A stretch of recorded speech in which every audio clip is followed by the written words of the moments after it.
സഹായത്തോടുകൂടി പ്രവർത്തിക്കുകയാണ്. അതിന്റെ ഭാഗമാണ് ഈ പ്രചരണങ്ങളെല്ലാം.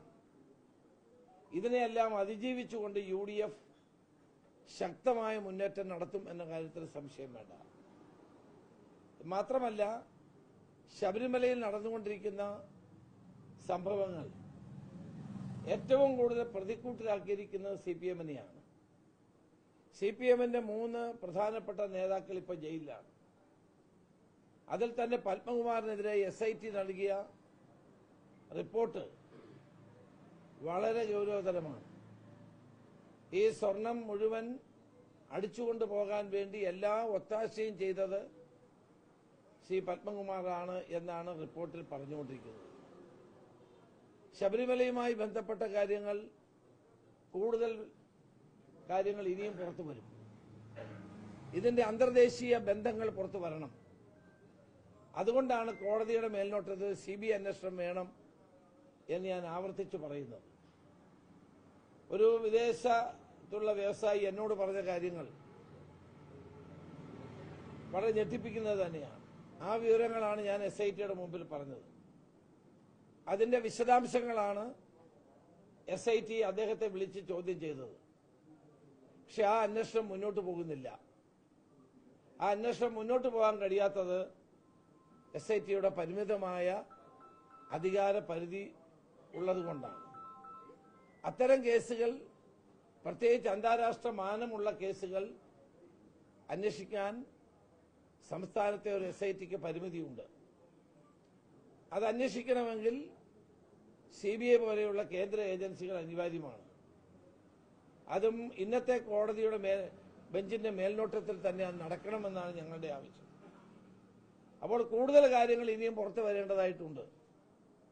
ഇതിന് പിന്നിലുള്ള അന്തർദേശീയ തലത്തിലുള്ള മാഫിയകൾ, ആന്റിക്സ് സ്മഗ്ലേഴ്സ്, അവരെല്ലാം പുറത്തു കൊണ്ടുവരേണ്ടതായിട്ടുണ്ട്. അതിനു വേണ്ടിയിട്ടുള്ള നടപടികളാണ് ഇനിയും ഉണ്ടാകേണ്ടതായിട്ടുള്ളത്. ശബരിമല ഭക്തന്മാരെ ഞെട്ടിപ്പിക്കുന്ന വിവരങ്ങളാണ് ഓരോ ദിവസവും പുറത്തു വന്നുകൊണ്ടിരിക്കുന്നത്. എന്തിനേറെ, ശ്രീകോവിലെ മറ്റ് സ്വർണം കൂടി അവിടെ നിന്ന് കൊണ്ടുപോകാനുള്ള ശ്രമം ഉണ്ടായിരുന്നു. അയ്യപ്പ വിഗ്രഹം തന്നെ എങ്ങനെയായിരുന്നെങ്കിൽ അവർ അടിച്ചു മാറ്റിയേനെ. എന്നിട്ട് ഡ്യൂപ്ലിക്കേറ്റ് വിഗ്രഹം അവിടെ വെക്കുമായിരുന്നു. ഏതായാലും ബഹുമാനപ്പെട്ട ഹൈക്കോടതി ഇടപെട്ടതുകൊണ്ട് അതൊന്നും ഉണ്ടായില്ല എന്ന് നമുക്ക് ആശ്വസിക്കാം. അതുകൊണ്ട് ഇതിന്റെ അന്താരാഷ്ട്ര ബന്ധങ്ങളും അന്തർ സംസ്ഥാന ബന്ധങ്ങളും ശരിയായി പുറത്തു വരണമെങ്കിൽ ഒരു CBI അന്വേഷണം ആവശ്യമാണ്. ആ അന്വേഷണത്തിന് കോടതിയുടെ മേൽനോട്ടവും അനിവാര്യമാണ്. അപ്പൊ ശബരിമലയിൽ നടന്നിട്ടുള്ള എല്ലാ കൊള്ളകൾക്കും നേതൃത്വം കൊടുത്തത് CPM-ഉം CPM-ന്റെ നേതാക്കന്മാരായ ദേവസ്വം ബോർഡ് പ്രസിഡന്റുമാരുമാണ്. ബഹുമാനപ്പെട്ട സുപ്രീം കോടതി തന്നെ ചോദിച്ചു, ദൈവത്തെ പോലും വെറുതെ വിടില്ലേ എന്ന്. അത്ര ഗൗരവതരമായ പരാമർശമാണ് ബഹുമാനപ്പെട്ട ഹൈക്കോടതിയിൽ ഉണ്ടായത്. ദൈവത്തെ പോലും വെറുതെ വിടില്ലേ, ദൈവത്തിന് മുതൽ തന്നെ കട്ടുകൊണ്ടു പോകുന്നു എന്ന ഗൗരവതരമായ പരാമർശം ബഹുമാനപ്പെട്ട സുപ്രീം കോടതി നടത്തുകയുണ്ടായി. അപ്പോൾ ഇനിയും പുറത്ത് കാര്യങ്ങൾ വരേണ്ടിയിരിക്കുന്നു. ഇവിടെ അന്വേഷണം വമ്പൻ സ്രാവുകളിലേക്ക് എത്തണം. അതെത്താതിരിക്കുന്നത് ദുരൂഹമാണ്. ഇപ്പോൾ പിടിച്ചിട്ടുള്ള ആളുകളെക്കാൾ വലിയ ആളുകൾ ഇതുമായി ബന്ധപ്പെട്ടുണ്ട് എന്ന ആളുകൾക്ക് വിശ്വാസമുണ്ട്, സംശയമുണ്ട്. ആ സംശയങ്ങൾ ദൂരീകരിക്കാനും ഉത്തരവാദിത്വം SITക്കുണ്ട്. SITക്ക് അതിന് കഴിയുന്നില്ല എങ്കിൽ അത് CBI കോടതിയുടെ മേൽനോട്ടത്തിൽ CBIയുടെ അന്വേഷണം അനിവാര്യമാണ് എന്ന് ഞാൻ ആവർത്തിക്കുകയാണ്.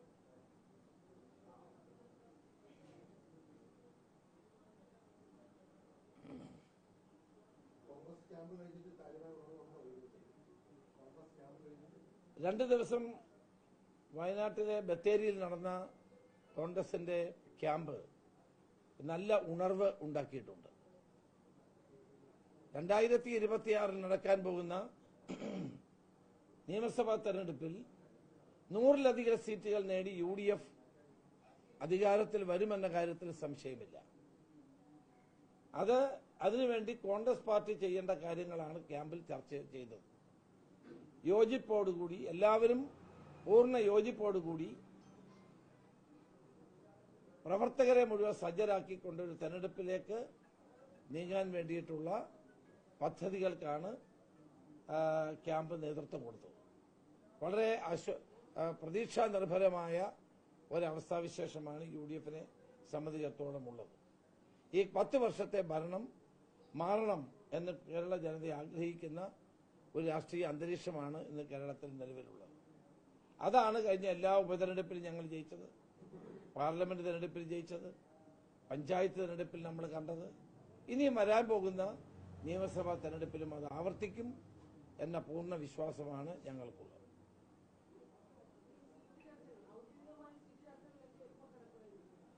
അതായിട്ടില്ല. ഞങ്ങൾ ഉദ്ദേശം വൈകാതെ തന്നെ ഘടകകക്ഷികളുമായിട്ടുള്ള സീറ്റ് ചർച്ചകൾ ആരംഭിക്കണം എന്നുള്ളതാണ്. അതോടൊപ്പം തന്നെ സൈമൾട്ടേനിയസ്ലി കോൺഗ്രസിന്റെ സ്ഥാനാർത്ഥി നിർണയത്തിനുള്ള നടപടികളും ആരംഭിക്കുകയാണ്. 13, 14 തീയതികളിൽ കോൺഗ്രസിന്റെ സ്ക്രീനിംഗ് കമ്മിറ്റി കേരളത്തിൽ വരും. പ്രവർത്തകരുമായും നേതാക്കന്മാരുമായും അവരുടെ ചർച്ചകൾ ആരംഭിക്കുന്നതാണ്.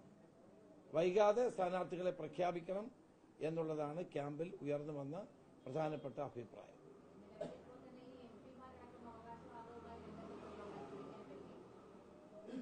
അങ്ങനെയല്ല, പാർട്ടി ആണ് ഇക്കാര്യങ്ങളൊക്കെ അന്തിമ തീരുമാനം എടുക്കേണ്ടത്.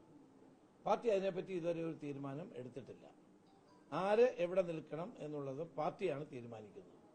ഞങ്ങൾ ക്യാമ്പിൽ തന്നെ തീരുമാനിച്ചു, ആരും സ്വയം സ്ഥാനാർത്ഥികളായി പ്രഖ്യാപിക്കരുത് എന്നുള്ള കാര്യം. എല്ലാവരും അത് അംഗീകരിച്ചിട്ടുള്ള കാര്യമാണ്. അപ്പൊ അതുകൊണ്ട് ആര് നിൽക്കണം നിൽക്കണ്ട എന്നുള്ളതെല്ലാം പാർട്ടി വളരെ ഗൗരവപൂർവ്വം ആലോചിച്ച് ചെയ്യുന്ന ഒരു കാര്യമായിരിക്കും. കഴിഞ്ഞ കാലത്തെ തെരഞ്ഞെടുപ്പുകളിൽ ഉണ്ടായതുപോലെ ഒരു അസ്വാരസ്യവുമില്ലാതെ സ്ഥാനാർത്ഥിയെ പട്ടിക തയ്യാറാക്കിയ ഇത്തവണ ഞങ്ങളത് പ്രഖ്യാപിക്കും. അത് എല്ലാ കാലഘട്ടത്തിലും യുവതി യുവാക്കൾക്ക് വേണ്ടത്ര പ്രാധാന്യം കൊടുത്തിട്ടുണ്ട്. കഴിഞ്ഞ തവണ ഞാൻ പ്രതിപക്ഷ നേതാവായിരുന്ന സന്ദർഭത്തിൽ 53 ചെറുപ്പക്കാർക്ക് നിയമസഭയിൽ മത്സരിക്കാനുള്ള അവസരം കൊടുത്തു. എല്ലാ കാലഘട്ടങ്ങളിലും അത് നൽകുന്നതാണ്. യുവാക്കൾക്ക്, സ്ത്രീകൾക്ക് ഉൾപ്പെടെയുള്ള എല്ലാവർക്കും പരമാവധി അവർക്ക് അവസരങ്ങൾ കൊടുക്കുന്ന ഒരു പാർട്ടിയാണ് കോൺഗ്രസ്. കഴിഞ്ഞ തവണ ചെയ്തതുപോലെ തന്നെ ഇത്തവണയും അതുണ്ടാകും. പക്ഷെ ഒരു കാര്യം വളരെ വ്യക്തമാണ്, വിന്നബിലിറ്റി, വിജയസാധ്യതയാണ് ഒരു തെരഞ്ഞെടുപ്പിൽ ഒരു പാർട്ടിയെ സംബന്ധിച്ചിടത്തോളം ഏറ്റവും പ്രധാനപ്പെട്ട ഘടകം. വിന്നബിലിറ്റി ആയിരിക്കും ഏറ്റവും വലിയ ക്രൈറ്റീരിയ.